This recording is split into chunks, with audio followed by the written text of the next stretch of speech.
Welcome to another installment of This Is Not Normal on the Political Drain podcast with Drill Sergeant Doug, aka Admin Doug, a U.S. Army veteran, teacher, musician, and family man from Jamaica, now fights for justice and democracy through commentary and humor.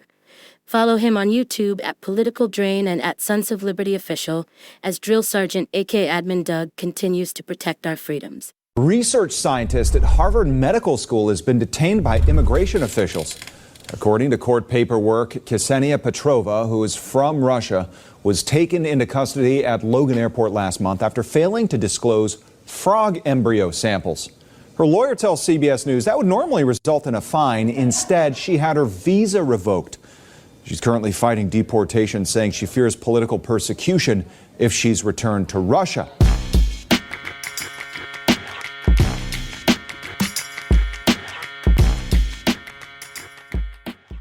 What's up, YouTube? What's up, Family Liberty? Drill Sergeant, aka Admin Doug here. I have a story that needs to be told because a lie unchallenged becomes the truth. And the story starts here. Ksenia Petrova didn't come to America to be a martyr. She came here to study how life repairs itself, believe it or not. Irony of all ironies that someone who devoted their life to resisting death could so easily be swept up by a system designed for death itself. At just 30 years old, she was already pushing the boundaries of what we think is possible in biology: age reversal, cellular regeneration. Petrova didn't just study science, she lived it. She reportedly told people that she wouldn't mind being in prison for life if only she could keep doing her research from behind bars. That's not the kind of thing most people say. YouTube. The thing is, though, none of that mattered when she was flagged on her way back into the country from a short research visit in France. In her luggage was several vials of frog embryos. In the past, there had been attempts to bring the embryos to the U.S., but each time they arrived completely thawed and unusable. On the request of her supervisor, she brought them along on her person instead. And now, she's facing deportation back to a country where she risks once again being imprisoned by the Putin regime for her criticism. I don't think I need to tell you what happens to political dissents in Putin's empire. Well, pretty much the same thing that's going to be happening to political dissents here in Trump's empire. I digress. The absurdity here is profound. We're punishing someone for bringing life across a border, for carrying the raw materials of discovery into a nation that claims to worship innovation, or used to at least. And what are we giving her in return? Torture, maybe even death. Instead of handling the situation like responsible people, reasonable adults, DHS officials handed her over to ICE. We live under a system where border agents have the power to unilaterally destroy someone's life over a misunderstood form. It punishes first, justifies later, if ever. And it's become so normalized that we don't even see it. We just read the headline that say, detained for frog embryos, quote unquote, and then blink in confusion as if something must be broken to let this happen. Like it's a pothole in the road that we can just patch it up. No, it's not. The system was built to do this. Exactly this. It's built to disappear people, built to terrify and destabilize, built to extract labor and obedience and silence, all for the sake of profit, and for some, all for the sake of hate. Quite frankly, one of the biggest changes in my lifetime is that completely predictable motivator of profit is no longer the only one. Hate is actually more of a motivator, or at least as much, in an administration with, say, Stephen Miller in it. You still unsure? You don't know what it's like. I know. You see, here's what happens once ICE gets its claws into someone like Petrova. You're funneled into a legal black hole. You have no right to a court-appointed lawyer. You may not even be told what's happening. Many are held in privately run detention centers where companies like GEO Group and Core Civic make profit off of every single person that they can chuck into a cage. And these centers cut costs wherever they can. Food, healthcare, basic hygiene, and they operate with very little oversight. This grotesque system is not designed for temporary processing. It is designed to grind people down, psychological warfare via flickering fluorescent lights and unbroken schedules. Deliberate uncertainty is the name of the game. You have your hearing delayed. Again, you miss your lawyer's call. You're handed forms to sign that you can't even read. You sleep under a tattered Mylar blanket and wake up to a wannabe Gestapo thug screaming in your face about paperwork. This is about creating a deterrent, not just to the person inside, but to everyone watching at home, that it can happen to you. And the truth is, it can. Ksenia Petrova has a name, a face, a story. She has headlines. She has scientists rallying behind her. She even has senators and representatives supporting her. Why? Well, because she checks all the boxes that force the liberal to look twice. Because she's white, and because she's a scientist. She fits the mold of a sympathetic victim, which, in a country where empathy is filtered through race and status, is a hell of a privilege. We know her name because of that privilege. That's it. But where are the names of the 48 people who were disappeared by ICE in New Mexico back in March? 48 human beings arrested in what ICE publicly framed as a crackdown on serious offenders, and yet no one can seem to find them. Advocacy groups, the ones who always have to clean up after state violence, reported that they couldn't identify a single one of them. Just gone. No senator, no representative. No one there to give that story the headline it deserves. This didn't make a headline the way the Petrova did. They disappeared not just from physical space, but from emotional space, from the public's bandwidth for concern, totally and utterly forgotten to the passage of the headlines. And why? Because they didn't trigger that deep lizard brain flicker of this could be me in the mind of the American liberal. And I'm speaking to liberals here simply because trying to speak to MAGA about this is like trying to tell a snake not to eat its dinner. They love this. We're not supposed to. We're supposed to keep that eye open, that knife hand ready to draw for Ksenia Petrova, as well as the 48. But they were invisible before the arrests, and somehow even more afterwards. Petrova's story is tragic, yes, but it's also a rupture in the normal flow of American empathy. That's why we hear it. It's a rupture in that normal flow. It's rare enough to get people to even blink on a normal occasion. In America, empathy is a luxury good. And like all luxury goods, it's reserved for those who can afford it. Or more accurately, for those whose appearance and social value match the expectations of the people watching the injustice unfold. That's the context. That's why her story landed so strongly for some. She wasn't supposed to be the one in the cage.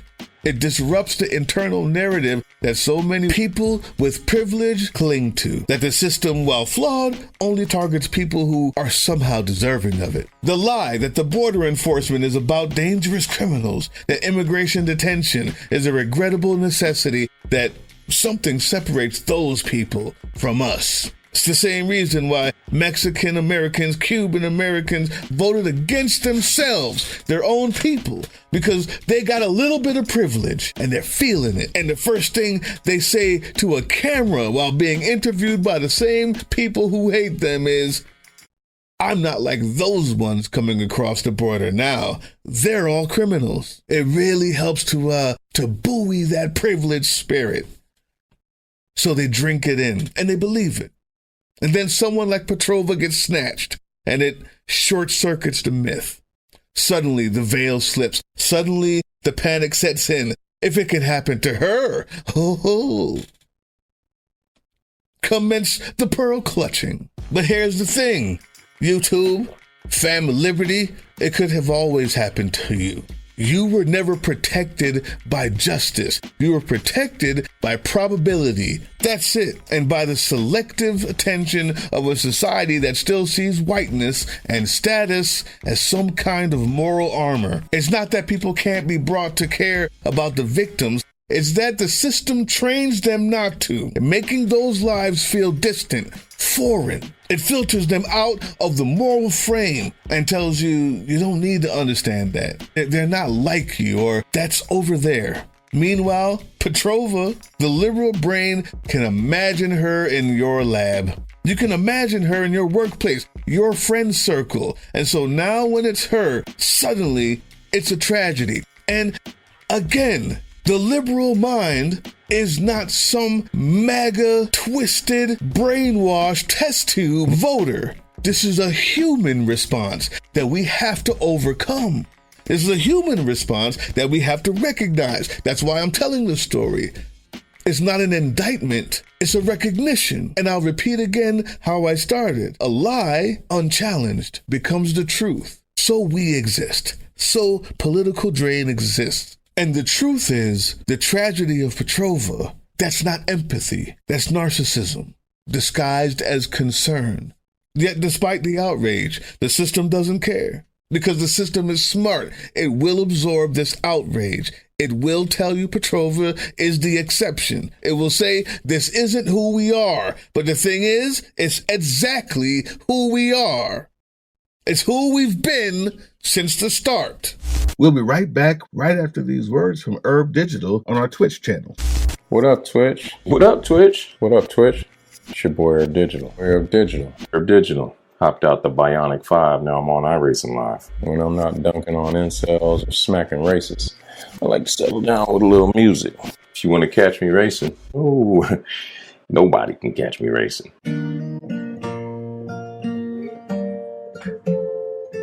But if you want to see me racing, follow me. Twitch.tv/politicaldraindigital. Knowledge is power. See, my old man's got a problem. Lives by the bottle, that's the way it is. And last but most importantly, practice your Second Amendment rights and learn how to protect yourself and your loved ones. Shit is getting real spooky out there. And your boy Herb Digital ain't for them games. Herb Digital out. See, my old man's got a problem. Lives by the bottle, that's the way it is. Said his body's too old for working. Said his body's too young to look like his. Sure, Trump is back in control of the Fourth Reich here, but the machinery that ensnared Petrova didn't originate with him. It was built over generations, people. Built on the bones of genocide and colonization, refined by successive administrations. During the Obama administration, deportations reached unprecedented levels. His administration expanded ICE's reach, increased funding for detention facilities, and deepened the database infrastructure that now tracks, flags, and targets migrants with algorithmic efficiency. Obama's actions, and I like him as a president. And if you don't, just look who came after and readjust your thinking. Two things can be true at the same time. If you thought he was the devil, it's because you didn't realize that Trump exists. So it's important I say that when I'm talking about this. I need you to understand the context, not go so far to the other side that you're willing to see more death to feel better about your stupid vote against Kamala. I digress again. His actions, Obama's, laid the groundwork for the enforcement apparatus that would follow. Over 3 million deportations during this term. We called him the deporter-in-chief for a reason, after all. Then came Trump's first term. The mask came off. The cruelty was no longer an unfortunate but necessary byproduct of the system. It was the point. Family separation, Muslim bans, migrants crammed into cages, children ripped from parents and lost in a system that didn't even bother keeping the records of them. Trump didn't invent this cruelty, but he did broadcast it with glee, and millions cheered. Liberals, meanwhile, you cried cried tears that he had too quickly forgotten once Biden arrived in office. To many of us, there was hope for change, but it was always a false hope. While the tone of the machine softened, the engine underneath remained the same. The camp stayed open, right? ICE continued to detain people indefinitely, right? Asylum seekers were still deported en masse. The system still criminalized migration, still privileged whiteness, and still turned human movement and existence into a threat. And in my opinion, what's much worse was that instead of resisting the fascist framework of the GOP, Biden leaned in, and so did Kamala, and tried to pass one of the most draconian immigration laws this country has seen, only for it to flop and validate right-wing hysteria, ushering Trump back into power. If you ever once said, oh, Biden has to do something, you were just taking your talking points from the system looking to justify itself. That's it. And the cycle continues. The system adapts to the performance of whoever's in charge, with the core function of remaining unchanged: control, punishment, erasure. It just survives by adapting its facade while maintaining its oppressive core. And unless we confront that reality, people like Ksenia Petrova will keep falling into the gears, one after the other. Today, they'll send you to an ICE detention facility and CCOT. Tomorrow, it's places like Rwanda. You haven't heard that news yet? Yeah, I know. Just for another video. But they're already in talks. That's the cliff notes. With Rwanda. Why am I here? I'm here to remind you. Activists warned you. Migrants warned you. Abolitionists, organizers, whistleblowers, they all warned us. They warned you for years. Fucking decades. The signs were bright red and screaming, and damn near not a single person seemed to care. Maybe one, maybe two, but none of it reached us, the collective. Perhaps we didn't recognize the people it was happening to. Maybe they didn't look like us. And now for the more painful layer of that statement, the group that has the most privilege and the most power. Maybe they didn't look like you. So now what's happening to someone who does, and now you feel it. Now it's real. Good. Let that discomfort at your apathy settle in. Let it hurt. But don't you dare pretend this is new. We've long lived under a state that can seize you, cage you, deport you, regardless of your contributions, your credentials, or your intention, or your nationality. That is what power does. I mean, that's what power does when it goes unchallenged. It spreads. It tests who it can get away with breaking, and it learns fast. We're long past the time for warnings. This is the aftermath of all the warnings you didn't listen to. And now that you've seen it, what are you going to do? Will you just feel bad and move on? Will you share an article? Maybe call a representative, as if that does anything more than a statement of thoughts and prayers, if you only retreat back into the illusion that this was just one big mistake after the call? Or will you finally understand that the machine didn't malfunction, that it's operating exactly as designed? There's only complicity or resistance. So let this be your threshold. If you care at all about Ksenia, care about the ones without the press coverage, the ones without Harvard degrees, the ones without whiteness. Disobey the architecture of cruelty wherever it rises, because until no one is disposable, no one is safe. Safety is the lie. This is the challenge to that lie. The truth is, no one is safe. Stand up, make the calls, yes, but realize that's only a single cog in a machine that's much bigger. Where will you march? Who will you support? You can't march? Will you babysit somebody's kid while they go march? Will you do a carpool? Can you run a phone line? What can you do? What can you do? The excuses for what you can't do are long over, long gone. What can you do? Who will you support? Where will your dollars go? Where will you withhold those dollars from? What can you do in the realization that no one is safe as long as this system is the way that it is? Whether or not Trump was in office, but now that he's here, I'll stop there. Hey, yeah, you. Before you click away to watch someone unbox a tactical toothbrush, let's talk about something real. Political Drain isn't just another content mill. We're a digital front in a very real war. Not with bullets, but with ideas, with action, and with solidarity. We pair urgent news with critical education. And we build community around actual resistance, not the hashtag kind. The kind that moves. But here's the thing. None of this is free. It isn't. Behind every video is time, labor, research, and some weird guy asking if we're going to pay the hosting bill. And yeah, some of that money goes to things we can't necessarily say out loud.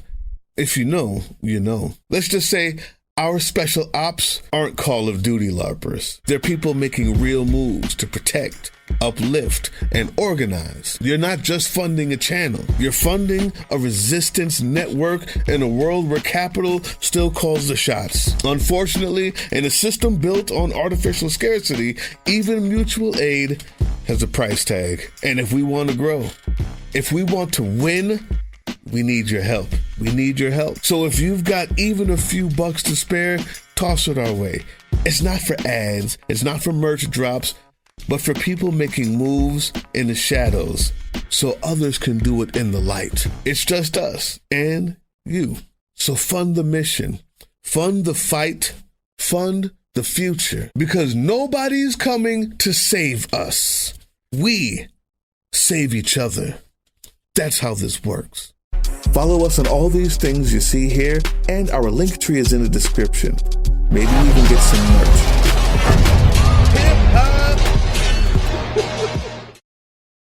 That was the Political Drain podcast, which can be heard on www.groovechillradio.com/political-drain and can be viewed on the Political Drain YouTube channel anytime.